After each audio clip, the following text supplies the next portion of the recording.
Hollywood has come a long way in the past few decades, and one of the reasons for that is the amazing use of technology in the modern-day films. And you might already know that many movies use visual effects to enhance the overall viewing experience. But there are still many scenes where you probably just won't realize if it's a real one or enhanced with CGI. Here's a look at the best movie scenes and how they actually look like before and after VFX. So, let's get started. At number 7, Avengers Endgame. Doesn't feel cool, but if it looks cool, that's what matters. Going by the numbers, Avengers Endgame became the greatest blockbuster movie of all time by mid-2019, beating the long-standing blockbuster Avatar. But do you know how the great battle fought in Avengers Endgame looked without visual effects? As common with most of the big-budget superhero movies, the most exciting scenes of the movie were filmed in front of a green screen. For instance, there was a scene where the superheroes returned for the big fight by stepping through portals. Here, each portal was created entirely using special effects. Also, there was a famous scene where the Avengers ran straight towards Thanos and his army. Now, to perform this scene, the film stars were just running towards 6 men in motion capture suits. The visual effects supervisor Dan DeLue said that having the 6 people facing the actors helped them figure out where their eyes should move during the scene. Also, the famous scene where Captain America finally gets his hands on Thor's hammer, since he was always worthy of it. When you see this scene filmed in front of a green screen, the moment seemed much less dramatic. So, all behind-the-scenes footage that showed a lot of details, like the superhero costumes and portals, were all created using special effects and green screen. And here are a few more great scenes from that movie with and without VFX.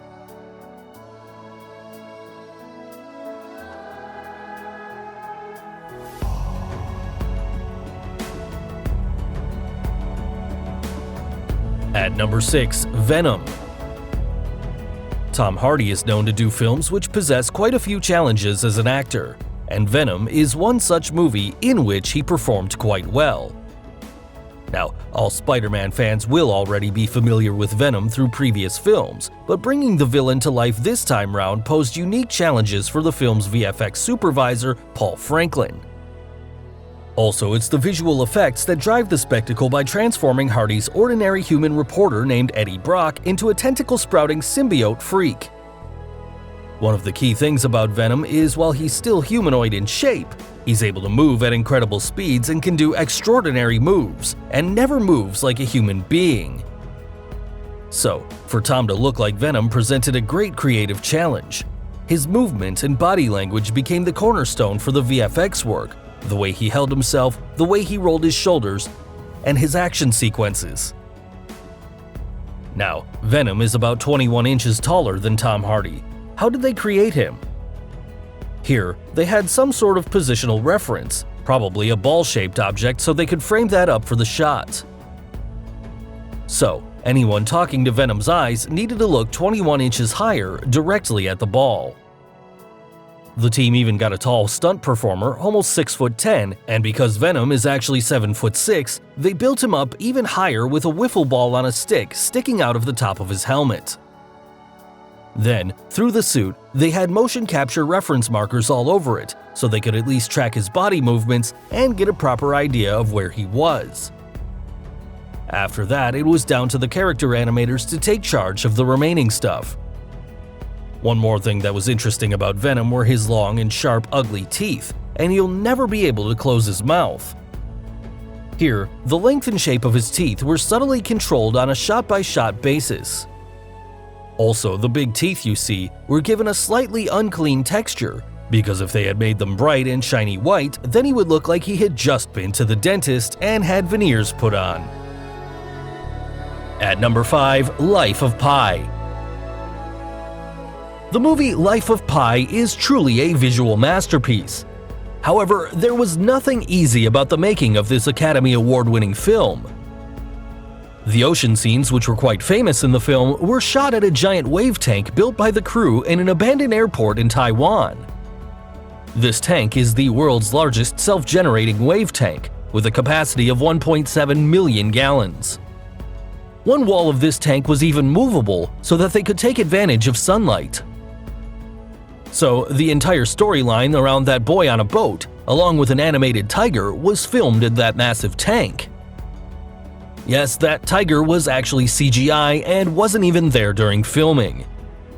After all this filming, the VFX team then had to work their magic to turn the tank's surface into one that looked like the ocean day in and day out. And to make that ocean look realistic, high-powered wind blowers and strategic CGI work was used to create storm clouds, winds, and the beautiful nightfall. At number 3, Harry Potter. Welcome to your first flying lesson. Well, what are you waiting for? If you're a Harry Potter fan, then you might very well remember the fictional sport named quidditch. It's a dangerous sport played on broomsticks. And there are quite a few flying scenes in Harry Potter movies. These flying scenes are filmed differently throughout the Harry Potter series depending on the scene. And of course, it's not actually done in the air. For instance, look at this flying scene. In reality, it involves real costumes and broomsticks being filmed behind a blue screen or a green screen background, where the digital environment is filled in. The VFX team creates the digital environments using a combination of real photography and CGI digital doubles to make for even more frenetic gameplay. The floating books are another cool effect from the movie series.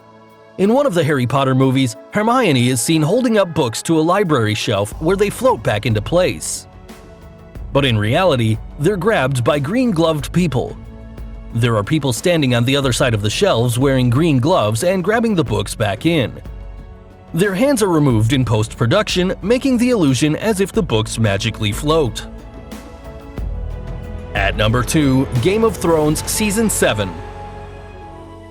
The whole world has gone crazy for Game of Thrones, and the 3 dragons in the series are quite a phenomenon. But, do you know how Dragonstone and the actual dragons were brought to the small screen? Now look at this scene where Dany is seen entering Dragonstone and Jon Snow gets to know Drogon, the biggest dragon in the series. Here, the boat, which is surrounded by ships, waves, and dragons. It was all shot in front of a green screen. And Kit Harington was petting a piece of blue rock, not an actual, living, breathing dragon. Here are a few more scenes which show how dragons were actually created before and after visual effects.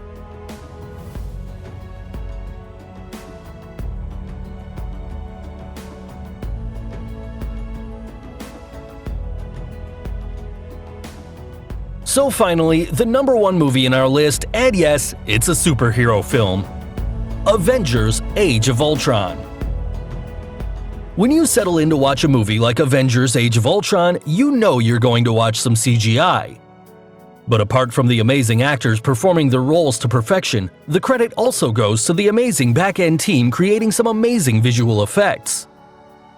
In order to make the villain look compelling, James Spader was zipped into a motion capture suit and given the freedom to breathe some life into Ultron, the titular villain in the Avengers' second outing as a group. Ultron Prime's design needed to be modified to accommodate all of the acting and sophisticated movements James Spader was performing on set. The wide range of sensors and reference cameras also helped in reflecting James Spader's on-set performance onto a character whose face and body were made up of rigid pieces of metal, in which the face alone had 600 nodes of rigging.